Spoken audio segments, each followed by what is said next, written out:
Hi, my name is Zephyr Wildman. I'm going to offer you a practice tip for a Navasana variation. Navasana is a very challenging one, especially if we have lower back instability and or issues with compression in the discs or overstretching of the connective tissue that wrap around our lower back.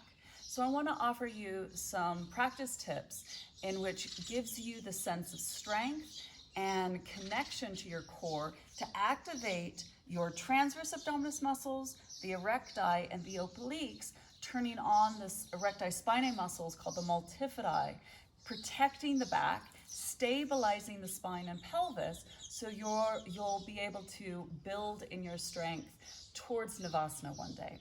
So the first stage I'm going to ask you to do is actually come and lean back, turn your fingertips forward, and as you press the back of the body towards the front, now turn your toes upward so your heels are on the floor. Notice if you push your heels forward, you'll tuck your pelvis under, flattening the lumbar curve.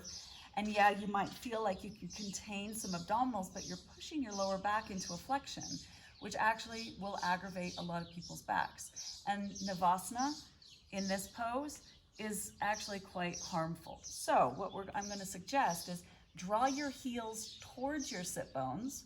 Notice how your pubic bone rotates through your legs. You come up higher onto the sit bones, and you can draw the back of the body towards the front.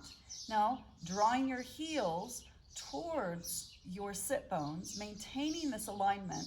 If you'd like to progress, as you knit together, zip up and just breathe here, starting to work on activating those core muscles in the front and the back. If you want to progress, take one hand to your thigh, the other hand to your thigh, and I would suggest drawing your thighs into your hands and squeeze your hands into your thighs as you draw your heels towards your sit bones. Knit together the abdominals, lift the rib cage off the waist, and start to build up strength here. If you'd like to work on the next stage, you release your hands and you can still knit together, lift up, heels towards the sit bones. You can lean back a little bit more, engaging more of the front abdominal muscles without collapsing your lower back. Then if you'd like to progress, lift your knees, bring your shins parallel. Now the tendency is when we close our legs, we load our lower back and collapse. So I'm gonna ask you to draw your thighs towards your chest, drawing the back of the body towards the front.